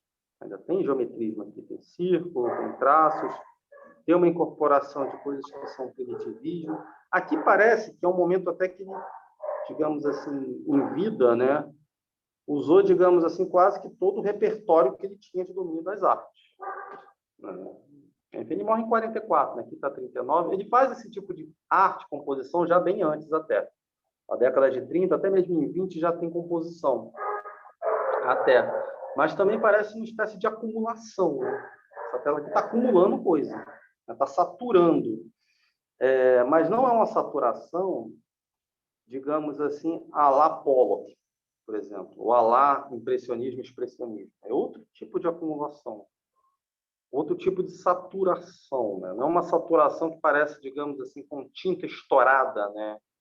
Com pinceladas, digamos assim, bem... Só chegando agora a passar com o cachorro aqui. É uma outra forma de saturar, né? De colocar, digamos assim, mais coisas na tela. A gente pode até perguntar que coisas são essas, né? São bem abstratazinhas, né? Se a gente pensar... São coisinhas assim bem... Enfim, tem quadrado, tem formas quase que aformais, não tem, digamos assim, quase que... Não tem o quê? Desculpa? Não sei se alguém falou aí, cortou, não sei. Aqui é mais uma acumulação, de certa maneira. Aqui já está misturando técnicas que a gente pode ver em diversos momentos da vida dele. E aqui é como se ele estivesse fazendo algo, talvez, digamos assim, um pouco mais da ordem do mosaico. Até como se ele tivesse ferramentas, até, digamos assim, após anos e anos e anos de estudo, não sei o quê, etc., ele vai culminar, né, para isso aqui. Que é como se, digamos assim, tivesse atingido um domínio de técnica, ou técnicas no plural, né, que permite ele fazer essas montagens. É como se fosse... Eu não gosto do termo evolução em arte. A gente fala claramente que não existe evolução. Até porque não é uma linha reta, você vai, vem, vem, vai. Aqui, paralelamente às composições, ele ainda continua fazendo formas de arte que ele fez durante a vida inteira, mas aqui há uma produção, digamos assim, mais proeminente, enfim, em escala mesmo, ou seja, a maioria das obras dele, nesse momento, utiliza, digamos assim, entre aspas, dessa metodologia, em que vai, digamos, saturando a tela, mas é saturando com outras coisas, com outros elementos, digamos assim, que provocam movimento. Não é mais aquele movimento anterior, é outro caso. Ele consegue fazer movimento com outros, digamos assim, elementos. Não é mais impressionismo expressionista, não é mais aquela fase meramente, entre aspas, né, meramente aí, né, mas geométrico, né, é outra coisa. É outra natureza, outras coisas que ele está utilizando aqui. Né? E que, digamos assim, é a última fase dele. Né? Que ele vai. Uma fase até meio complicada, diga-se de passagem, porque é o período quase que inicial da guerra também. Quando aqui está 39, e já está, digamos assim, estourando a Segunda Guerra Mundial, ele já está praticamente desde 33, 34 em Paris, aí daqui a pouco vai ter o problema da invasão nazista na França, ele vai se exilar, ele vai ter um problema de vendas enorme, porque ele vende essas obras também, ganha dinheiro com isso e vai ser uma crise enorme financeira na vida dele, vai ter ajuda de outros artistas, até a Duchamp ajuda ele bastante, né? E ele é um artista que, nesse momento aqui, ele está na faixa praticamente, enfim, de combinar todas as ferramentas que tem, né? Isso aqui, como eu disse, não é evolução, isso aqui é só, enfim, uma espécie de acumulação, é como se ele tivesse em mãos uma série de ferramentas, uma espécie de pecúlio, né? Uma acumulação que permite ele fazer isso aqui. Enfim, são elementos desde domínio de técnicas novas, uma possibilidade de pintar com outros materiais, com outros elementos iconográficos, enfim, de tanto estudo, técnica, conceitos, enfim, avaliações subjetivas, né? Ele chega aqui. Né?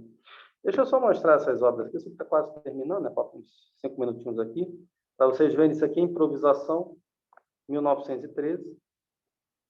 Enfim, aqui eu coloquei um pouco, Improvisação 31, na verdade, que está mais uma margem de tempo, quase se fosse uma espécie de obras avulso que eu coloquei ao final, porque a gente vai caminhar para o encontro da semana que vem, que é o último de Kandinsky.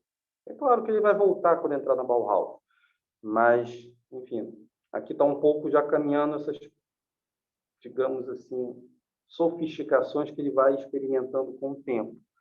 Aqui em 13, né, paralelamente a isso aqui, ele está produzindo aquela obra geométrica, que eu mostrei lá, aquele dos círculos, né? A primeira obra do início aqui de círculos, um ao lado do outro, como se fosse uma repetição, né? Ou seja, ele está indo para um lado, indo para o outro, e ao mesmo tempo também produzindo alguma coisa figurativista ainda. Linha transversal, 23. Isso aqui está na Bauhaus. Esses quadros são até um pouco parecidos. Aqui parece com outra obra que eu já tinha mostrado, mas esse aqui é a primeira vez que eu estou trazendo. Duas de hoje até eu tinha mostrado anteriormente, mas aqui, só passando por doguinho. Essa aqui eu não tinha mostrado ainda. Aqui ainda está nessa linha, digamos, de pensar uma ocupação do espaço com linha, curva, enfim, vai combinar com as ideias que estão ali em 26, né? Ainda é praticamente quase um improviso, né, de certa maneira. Enfim, parênteses à parte, pensem que os conceitos que ele está dando, né, de linha, curva, essas coisas assim, ponto, servem desde para a composição, desde para o improviso, desde para o figurativo, serve para tudo, praticamente. Como se ele desse ferramentas. Essas ferramentas ele vai moldando novas possibilidades. Né? 1913, 10 anos antes. Pintor Negro 1. Uma coisa bem, digamos assim, um pouco mais saturada, mas com, entre aspas, manchas grandes na tela. como se, digamos assim, a cor tivesse uma autonomia, mas já tem um pouco de geometrismo, linhas curvas, enfim, a gente pode dizer que tem triângulo, mas às vezes quando a gente olha que tem um triângulo, não tem, então tem um pouco dessas pegadinhas também. Pequenos Prazeres, 1913, isso aqui era antes da Bauhaus. Coloquei mais para mostrar outras obras também que, enfim, a ideia era ficar na década de 20, mas aqui são um pouquinho anteriores, a virada dele mais abstrata de 1910. Né? Tem até uma influência do primitivismo aqui. Tem outras linhas que eu não consegui abordar. É difícil, teria que dar outro curso, mas, por exemplo, simbolismo, ou até mesmo, digamos, esse primitivismo, que é bem forte, essa conversa com outras vanguardas da arte, que também aparecem nele ali de forma, digamos, bem peculiar. Oscilação, 25. Que maravilha esse trabalho, hein? É. Adorei Isso esse não é evolução, sinceramente, eu acho isso lindo. também. Oscilação, 1920. Que o Eu gosto dele, até por esses títulos também. Os títulos deles são bem Sugestivos. colocam. Às vezes não tem, mas às vezes talvez nem seja dele. Mas eu gosto, esse título aqui, eu não sei por que casou bem, eu acho. Oscilação, né? De um lado para o outro. Oscilação é uma coisa bem tem os móvel. círculos, E vai, tem triângulo, tem tudo, retângulo. é uma coisa amontoada, parece, né? Um monte de coisas Tem o que está na sobrepostas. frase e tem o que está aí no momento, eu acho lindo. Eu gosto muito dessa fase dele dos anos 20. Está paralela a Bauhaus, aqui está dentro como professor ali, né? Tem uma conversa com o Klee também. O Klee, não só nessa obra, mas em outros. O Klee também está fazendo esse abstracionismo um pouco geométrico nesse momento também. E eles estão conversando e até mesmo concorrendo também, brigando no bom sentido entre si também, né? Sons contrastantes. Eu adoro 24. essa ideia da música, né? Dele colocar a música como arte, quer dizer, fazer parte, quer dizer, a música adquire a materialidade da cor. Bom, Ele tem fontes de alimentação bem múltiplas, né? A música é uma constante, né, dele. A música, ele olha para o lado, né? Ele não é o único que faz isso. Tem uma série de artistas que também já estão nessa década de 20, um pouco pensando nessa relação música, artes visuais. Antes já tem. A ópera lá atrás fazia um pouquinho disso, mas com teatro, com outras formas do visual, né? Mas ele vai, digamos assim, incorporar, talvez de forma mais profunda, na pesquisa com os trabalhos dele. Né? Isso aqui é 24. Né? olha aqui, ele tem essa figurinha ali no canto direito, esse xadrez ali de branco e preto, é recorrente. Tem muita obra dele que ele coloca isso num cantinho. É o quadrado, né? Aquela primeira lá dos círculos, não sei o quê, são dentro de quadrados, né? É, Tem a cor varia também, né? Não necessariamente tem esse quadriculado, né? Aqui está mais preto e branco, xadrezado, né? isso, é Mas como se fosse xadrez. exatamente. Mas tem de outras cores, tem outros cantos, outros tamanhos. Mas é uma obra que é recorrente, está sempre aparecendo dessa forma. Sim, sim. O Ele gosta. círculo tem, o triângulo tem, a sobreposição tem, a interseção tem. Ele é um artista meio que de repertório, né? Ele vai constituindo um repertório próprio e vai pesquisando e vai meio que colocando isso na tela, experimentando novas possibilidades. Né? Ele é um artista de pecúlio, que a gente fala às vezes, né? Que é um artista que vai, não é no sentido de evoluir, né? A gente usa a palavra evolução às vezes, mas para ser didático. Mas ele vai acumulando outras coisas, ele acumula, ele olha muito para o lado, né? Isso que é legal, ele olha para o lado, absorve uma coisa, olha para o lado, absorve outra, ou pensa outra, pelo menos, né? Vai colocando outras formas e questões de negociação no trabalho dele. Né? Às vezes o círculo obedece a um problema, às vezes a cor obedece a outra, uma determinada sobreposição é outra. Aqui, se for esse quadradinho, tem uma aqui, esse quadrado ali meio cubo mágico também, né? Muda a cor também.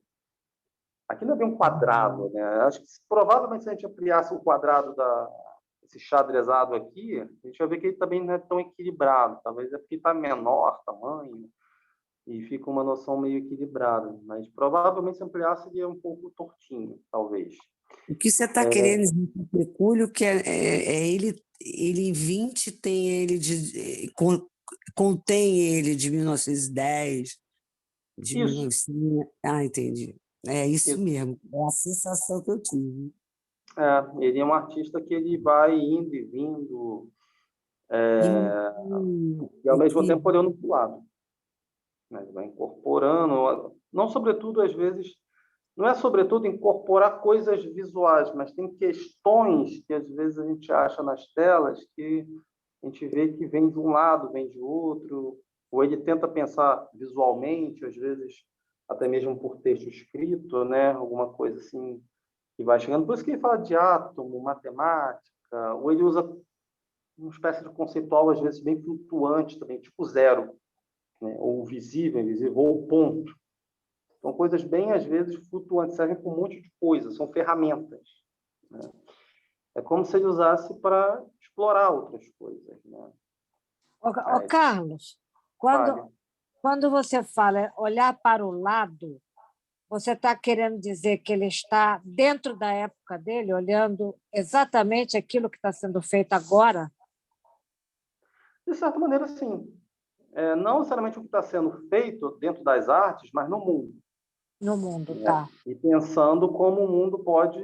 A arte dele é bem legal, isso vai ser também uma característica da Bauhaus como um todo, é uma arte que está no mundo, não é uma arte pensada para museu, não, ou circuito de arte. O circuito de arte é mais amplo. Então, as coisas se contaminam até com uma certa facilidade maior, né? Então, ele está olhando para o lado, ele está tentando, digamos assim, pensar o mundo, sentir o mundo. Ele está com uma série de coisas que a gente não tem nem palavra muito bem. Quando a gente fala do espiritual da arte, é porque a arte vai lidar com essa coisa chamada espiritual que a gente não sabe muito bem o que é. A gente lê, claro, dá uma certa, enfim, um benefício em relação a algo que vem de dentro, como se fosse uma espécie de espiritual, digamos, de religião, alguma coisa assim, né? Mas é uma palavra que vai denominar uma espécie de subjetividade. A gente usa mais subjetividade, é um conceito mais pós-moderno que a gente tem, mas como essa subjetividade vai trocar com o mundo no entorno. Enfim, como esse artista que está inserido em um mundo que é o mundo dele. Ok, está falando por isso que tem um lado aqui um pouco história da arte quase que temporal também, né? Porque é um artista que está produzindo, que passou por determinados locais, enfim, passou por 2 guerras, passou por, digamos assim, transformações no universo das artes, do circuito de artes, sofreu com o nazismo, enfim, enfrentou problemas, digamos assim, no momento dele e não se afugentou a ele. Isso que é legal. Ele poderia replicar muita coisa, podia repetir, podia, digamos assim, emular, né? Mas não, ele foi fazendo coisas novas. Ou foi tentando fazer também, não significa que ele conseguiu, talvez tenha conseguido, talvez não, depende do crítico. Ele pode, enfim, ter só feito experiências. Tem muita experiência de trabalho dele, por isso que está, não sei o quê, desenho branco, fundo branco. Algumas obras eram experimentações puramente, né? Eram formas de pensar pontos, né? Tentar dar alguma possibilidade material, alguma resposta, alguma coisa do espiritual dele. Sendo que o que é o espiritual, né? É o que está dentro, e o que está dentro vai estar conversando com o que está fora. No caso dele, pensando do ponto de vista de vida, com esse período, estou fazendo esse recorte aqui, mas ali do início do século XX. Ele nasce bem antes, né? Mas do início do século XX. Ele está negociando com o interior e exterior. Pensem nisso. Interior e exterior. Enfim, mas pensem, em primeiro lugar, do ponto de vista histórico dele, mas que cada um pode pensar com a sua própria existência. Interior e exterior, que está dentro de mim e que está conectando-se com o exterior. E o exterior nosso é o quê? Tem desde coisas compartilhadas coletivamente, mundialmente, guerra na Ucrânia, sei lá, aquecimento global, essas coisas todas, até coisas muito, digamos assim, culturais, locais, situacionais, pessoais. Também. É como se fosse várias coisas atravessando, né? Como essas telas, que tem um monte de coisa ali, né? Dentro delas, né? Coisas enormes até, coisas que vão, enfim, se sobrepondo. Essa ideia de sobreposição eu acho interessante, porque a sobreposição, a gente coloca sempre uma coisa em cima da outra, mas a gente não sabe muito bem quando começa. A gente coloca um marco inicial, mas a gente não sabe muito bem quando começou a sobreposição, às vezes. Alguém pode dizer, começou em tal ponto. Tá, alguém disse, olha o discurso de autoridade que a gente deu a essa pessoa. Mas, às vezes, não começou nesse ponto. Ponto é móvel. Enfim, a obra de arte, às vezes, começou na sobreposição. Começou a existir porque misturou duas sobreposições. Não começou naquele ponto lá que ele colocou aquela pincelada na tela. Começou, talvez, a funcionar dentro dele, do critério mais interno, quando fez a sobreposição. Enfim, aí vai dar um perspectivismo, um monte de coisa para discutir. Mas, enfim, esse é o Kandinsky de hoje. Legal. Questões, colocações, enfim. O Kandinsky vai ter mais um encontro semana que vem, que aí é uma dedicação maior a esse período mais, enfim, da composição, que não é um período, digamos assim, eu não gosto de separar muito em fases de vida dos artistas, né? Mas digamos que o último Kandinsky tem uma predominância maior de obras voltadas para a composição que já estavam presentes em momentos anteriores. Mas nessa parte final, digamos assim, o que ele mais utiliza. Então, a ideia é se dedicar um pouco à composição. E mais à frente, enfim, quando mexer na Bauhaus, a gente volta tensionando isso um pouco, alguns ensinamentos da Bauhaus, que já apareceram hoje, meio tangencialmente na minha fala, etc. Não, e composição dá uma ideia de composição, tanto com a música, quanto de pensar, né? Composição mesmo da tela, né? E compor com o quê, né? Composição esse com e posição, né? Juntar alguma coisa, né? Composição se juntar. posicionar. É muito legal. Eu não conhecia o Kandinsky assim, não. Vou ser sincero, não. Tem muitas facetas do Kandinsky que não estão aqui também, né? Que eu não coloquei as influências múltiplas dele, tem muita influência de outras correntes desse momento. Aqui eu estou dando um recorte quase meu, assim, um pouco mais subjetivizado meu, né? Mas a ideia é trazer um pouco o Kandinsky tanto apresentando obras, mas também apresentando um pouquinho, enfim, tentando, né? Da subjetividade dele. Ele Ô, Carlos, uma dúvida. Esse último trabalho são contratantes ou são contrastantes? Contrastantes. Falta um S ali. De contraste, porque aqui está contratantes. Por isso eu, de repente, olhei e levei um susto. Faltou um S ali. Eu estava digitando. Contrastante. Tá bom. Então, agora está claro. Ok. Olha, muito boa essa aula, Kandinsky, que realmente vale muito a pena da gente conhecer. Um artista múltiplo, né? Muito variado, muito rico. Adorei. Também. A gente vai ter mais um encontro dele, depois ele vai aparecer talvez um pouquinho dentro da Bauhaus também, quando eu dedicar um pouco à instituição de arte, né? Como uma escola. Né? Eu fui pesquisar o significado de Bauhaus. Bau, em alemão, é prédio, e Haus é casa. Então, seria prédio-casa. Estranho, né? A Bauhaus tem uma questão com a arquitetura muito forte, né? E com a ocupação do espaço também.